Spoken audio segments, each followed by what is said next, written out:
If you want a repeatable process to solve problems and transform areas of your business and your life, you're in the right place. Welcome to the 116th episode of the Remarkable Leadership Podcast. Let's go.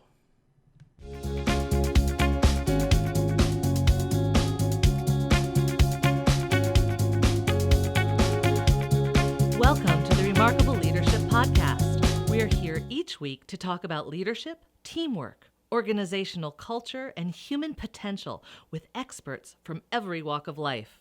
Your host is Kevin Eikenberry, a best-selling author and leadership thought leader for 25 years. This episode is sponsored by Kevin's book, The Long Distance Leader: Rules for Remarkable Remote Leadership. Order your copy today at remarkablepodcast.com/book.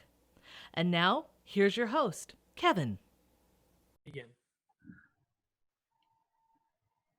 Hi, everybody. Our guest today is Steve Shallenberger on the Remarkable Leadership Podcast. I'm happy to have him, and you're going to be happy to be listening here in just a second.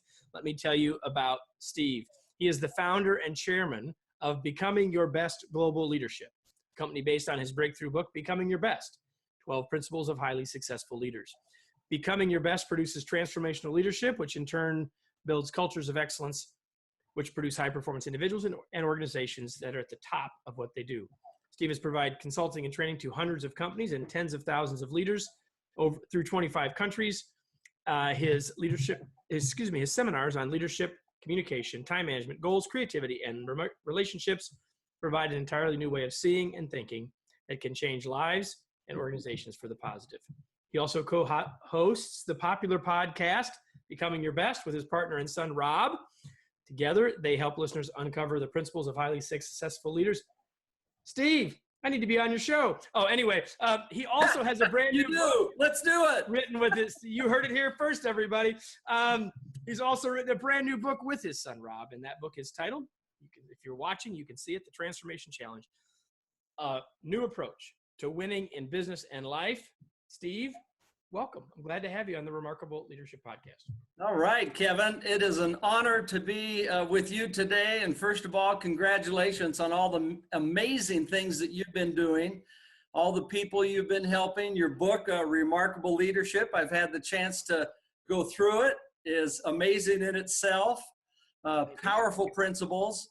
I like your other one as well, and Bud the Boss, and you're helping a lot of people. So it's really a thrill to be with you and to be able to share maybe an idea or two with your listeners. Well, you're going to share more than a couple. But before we go there, you said something to me before we went live about the other book, the Becoming Your Best book, 12 Principles book, about your 40-year study that led to that book. So really, I think what I thought we'd start with is a little bit of that, but really just sort of what's your path or your journey that led you to where you are, helping leaders around the world and working with your son every day? That's great. Yeah, good question. Well, I was raised in the San Francisco Bay Area, and there are 8 of us in a 900 square foot home. My parents were divorced when I was 14, and there was no room. There's no room. That's right. And from there, I got my first job at 15 and a half in an Italian restaurant, and then worked for the Vallejo Garbage Company and got some cool jobs. And then met a fellow by the name of Dave Conger, who was a real estate broker.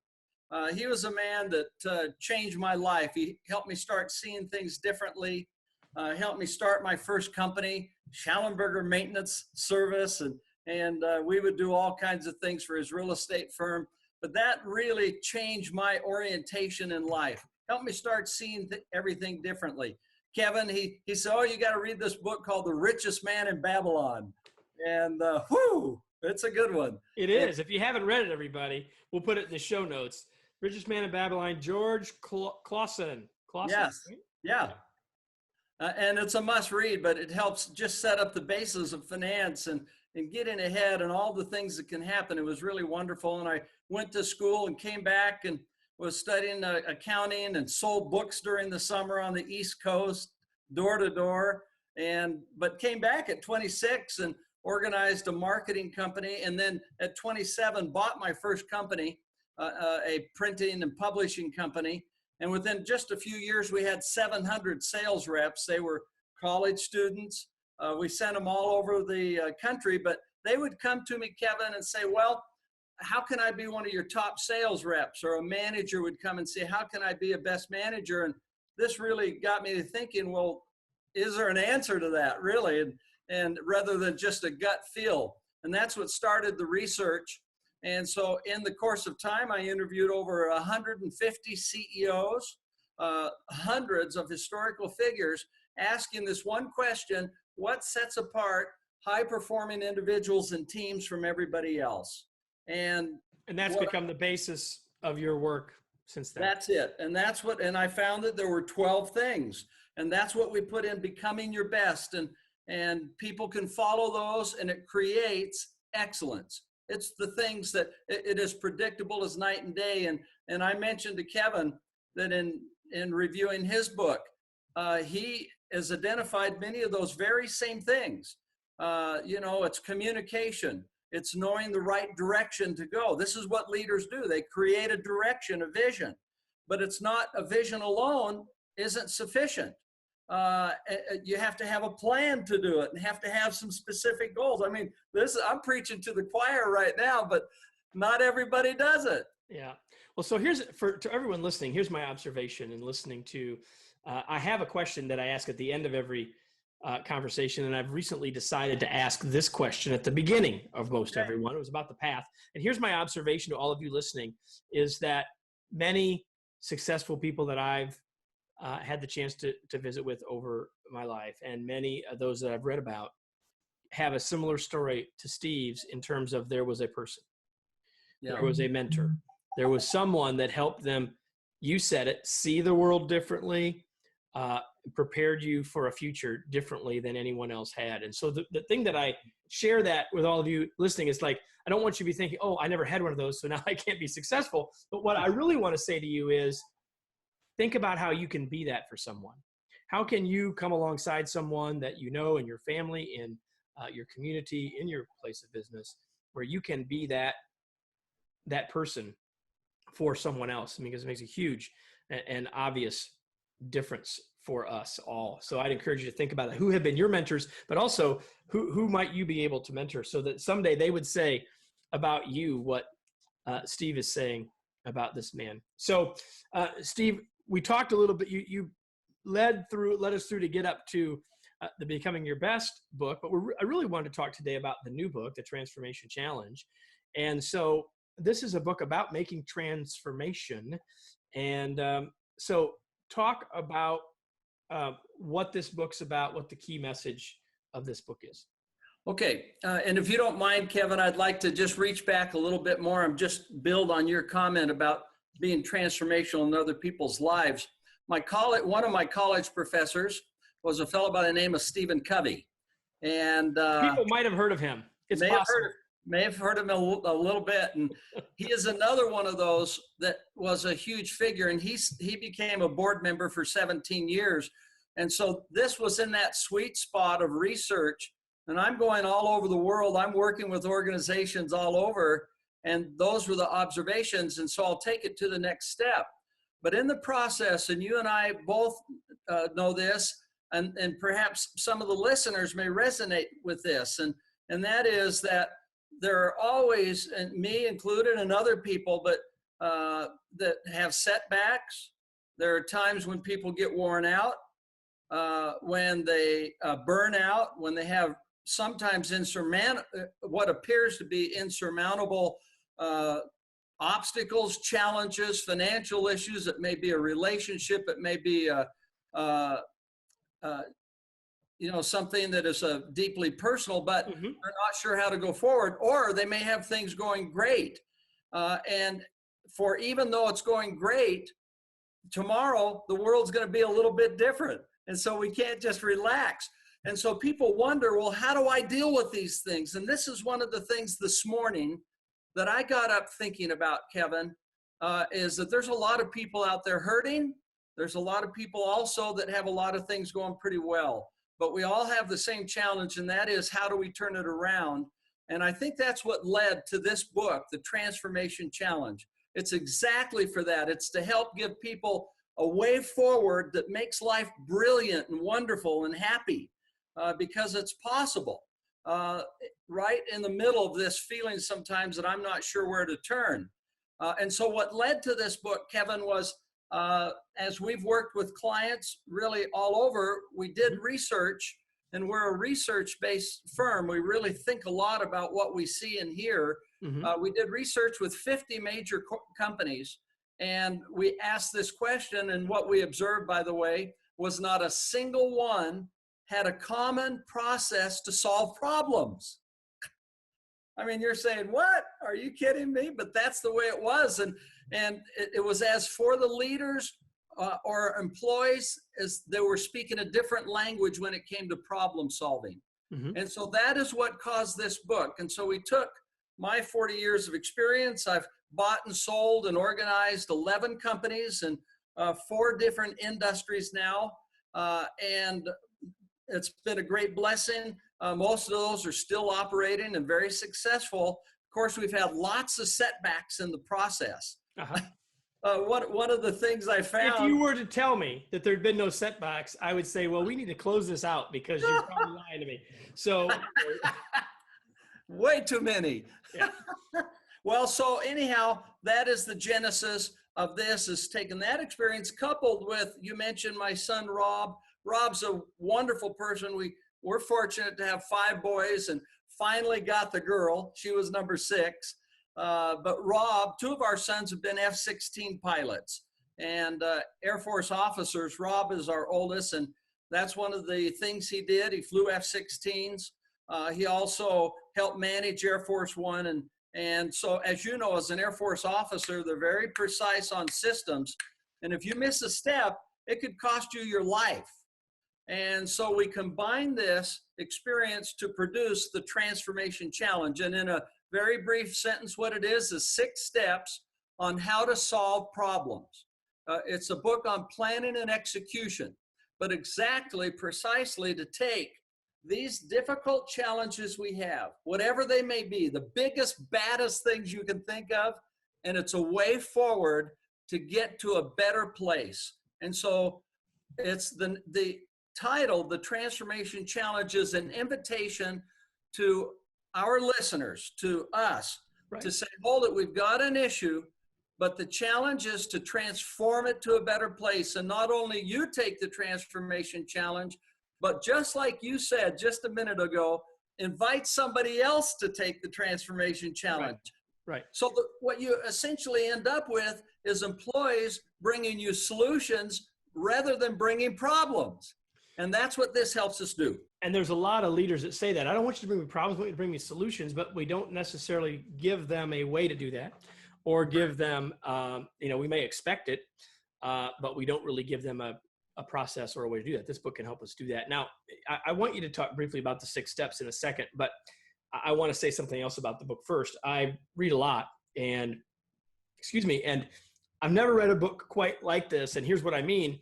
It's got a unique structure to it. So I read books because I like to read, and I read books because of the work that I do, and I read books because I'm interviewing smart guests, but I also read books because I write books. And so I look at the structure of the book and how it's put together. And the interesting thing, Steve, I don't ever remember a book quite like this. You've got 6 steps, and I believe there's 3 stories that follow through all the way through, right? 2 for sure. 5. There's 2 that I resonate with, that I've really read all the way through.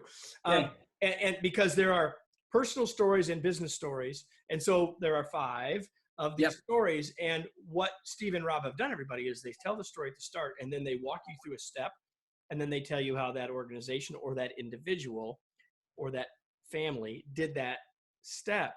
And so not only do you get a rigorous sort of a very clear process, but you get chances to see it in action in real life, as opposed to the purely parable approach, which is, let me tell you a story and interweave the pieces, sort of hook the 2 things together in a very unique way. So if that intrigues anyone, you ought to want to read this, everybody, because of what's in it. But if the way it's constructed interests you, I would bet this. And if you're looking, you see that it's not a super long book, 120 some pages. I would bet you this: if you open this book, anyone listening, and read the first piece of those stories. And that's actually what happened. I did first. I actually found one of those stories that I wanted to read. So then I was quickly going through reading that story and knowing enough about the step to finish through that story. And I've done that twice so far. That's why I immediately said there are 2 stories, even though there are 5. I would challenge you that there's one of these 5 stories that's going to resonate with you. And so I'd encourage you, I really, truly would encourage you all to pick up the book. The book is called The Transformation Challenge, A New Approach to Winning It in Business and Life. So now that I've said all those glowing things, Steve, really briefly, tell us about the 6 steps. Kevin gets a big gold star today, everybody. Ding, ding. That was amazing. Good job. What a great. Well, it'd been better if I'd remembered that there were 5 instead of. Well, no, it's okay. Listen, you're just warming up. Well, okay, let's just talk about them. Here are the 6 steps very quickly, and then I'll take one of these stories to illustrate it, and then I think everybody will quickly get a feel. So the first step is what leaders do, and it is they lead with the vision. But this is an important point here, Kevin, because think about when I'll invite your listeners to join us in thinking about this. Think about any problem that you have, whatever really something that's looming really large in your life. It may keep you up at night or really be a threat to you, whatever it might be. What the most important step is to take that problem and shift it to what is the vision? What do I want to accomplish? Where do I want to end up? And this is a huge fallacy that people start with the problem, and it's exactly the wrong place to start.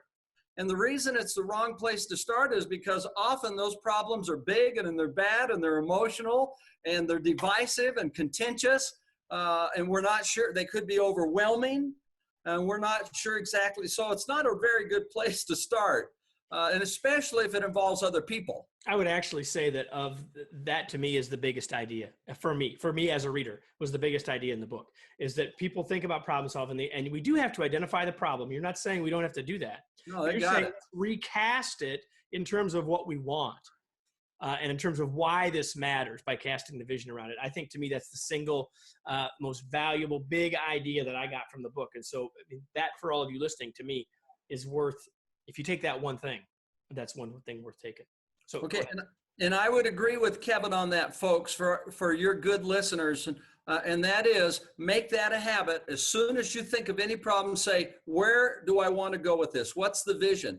So one of the examples we use is a good friend of mine, Crystal Magdalette. Her father started Flying J truck stops. This is one of the stories I read, just saying. Yeah, well, it's a great one, and it's true, and people can relate to it. And Jay loved to fly, and his name was Jay, so they called it Flying Jay. Pretty sophisticated. I saw Crystal grow up here in Salt Lake City. She went to Harvard Business School, came back, and started a chain of hotels here. But she was also on the board of Flying J when Jay was tragically killed in an air accident. He was flying a Citation, one of his vice presidents, to Sun Valley. And it went down, and unfortunately, he was gone. It was very hard, but within just a few weeks, as Kevin knows, her CFO came to Crystal, who became, the largest shareholder, of course, and became the chairman of the board. He said, listen, we've got to come up with $400 million within the next 3 to 4 weeks, or we are out of business. I mean, she was in total shock.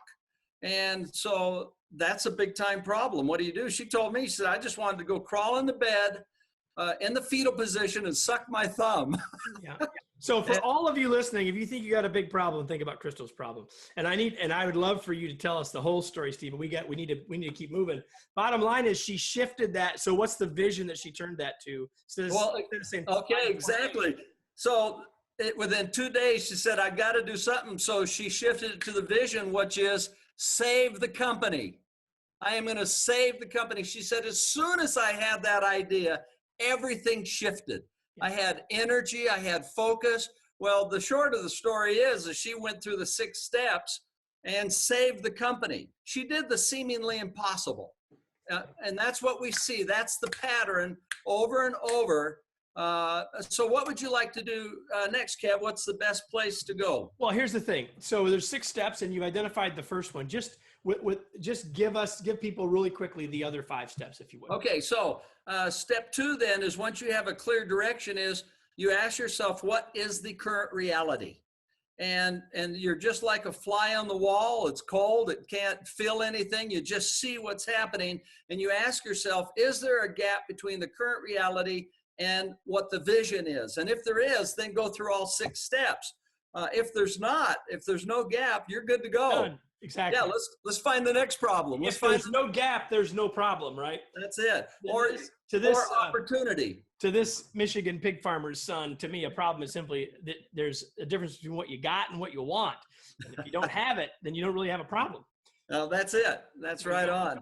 And by the way, this is applied for opportunities that you come up with, ideas. Yep. Step 3 is that now we're on the move, and that is when you have a problem, you've looked at the vision, you see a gap, you really identify what is the real cause, what's really causing this problem. If it's an opportunity that you're exploring, you may not have to go back and dig this dirt up again to really understand it. But the key thing under number 3 is to keep asking why, so you can get to the real issue. Because if you don't solve the real problem, you're just going to waste a lot of time, be frustrated, waste money, and still end up back here a little bit later. Yep. Looking at symptoms rather than causes. Yep. That's it. And once you've identified that, then you go on to number 4, and that is the fun one.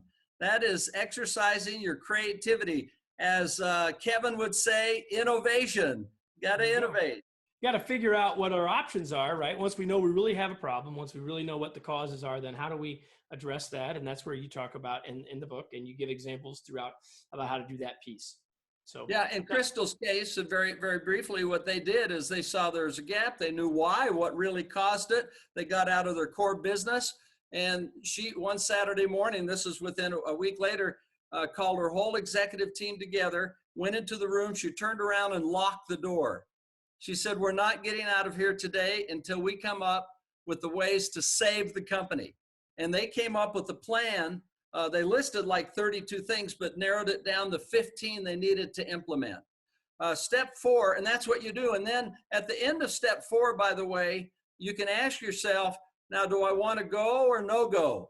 In other words, does this seem like a good direction? That takes you to step 5, which perhaps is the most critical part of getting to this point, which is coming up, taking the best ideas, the 2 or 3 best ideas, and determining who will do what, when. And action plan, everybody. Action plan, who, what, and when. That's it. And once you have that, now you're rocking and rolling. You've taken what was a difficult problem, you've shifted around on its head by seeing the vision, and you've walked away through now to the implementation of who will do what when. And then the 6th step is evaluate how did we do in the process and what are the results, and do the results that we have align with the vision. If they do, great. If not, go through the 6 steps again until you get a little bit better. But it's a simple process, deceivingly simple, but it does the job. It's amazing. And we're working, for example, Kevin, we're doing it with a lot of companies, of course, but the largest contractor in the United States right now, we actually started with their engineering group. They're amazing, and it's an amazing company. We sent all 140 engineers the book in advance and had them read it. And then we did exactly what we've just talked about today with your listeners. Here are the 6 steps. Here are some examples. You've read the book. Now you take your issue and apply it. And it was one of the most amazing experiences they had, because they took their issues that were real time with their organization and found some really powerful way forwards. So in your work with organizations around the 6-step model, around the transformation challenge, what are you seeing as the step that is the hardest for people, or that they perhaps they resist a bit? Is there a step that you'd want to maybe highlight for people real quick? Don't forget, or make sure you do this. Yeah, I would think number 3 is very important. once you've decided you're going to go through is to know the cause. Most people can get pretty good at brainstorming or mind mapping or coming up with ideas and then narrowing down those to the best ideas. But step 5, having a plan to implement, is the other critical one. Being sure the key stakeholders are signed off and that you have a way to move forward. If you get those 2 parts in and make this like a reflex, any issues that come up, it becomes far easier. If I'll just give a very brief story of how, once you know the six steps, you don't need to have them in front. I mean, we have a worksheet that actually takes you through this, and we're happy to provide this PDF to any of your listeners as a gift, just complimentary. It helps walk through the process. But once you understand them and it starts becoming part of your corporate culture, this then gives you a common way to solve problems. Everybody, and so you become far more efficient. Yeah, go ahead. So here's the thing. I've got to tell everybody that we had, Steve and I had some technical challenges before we started. And I'm now looking at my computer, seeing that we're only have about 2 minutes left before our recording is going to end. And so I'm going to jump us to near the end. So I'm going to ask you 2 more questions. All right, first of all, let me say what a blessing that is for your listeners. Oh, no, not at all. Not at all. Here's the question. Here's the question. So it's a question I promise everybody. I always ask, what are you reading now? Real quick. Well, the latest book I'm reading is by Dr. Mao Xing. Dr. Mao is a 37th generation healer. He is an MD in Southern California. It's called Living the Ultimate Life, Your Ultimate Life. And it is really figuring out how to maximize your health and your longevity through certain practices, fabulous ideas.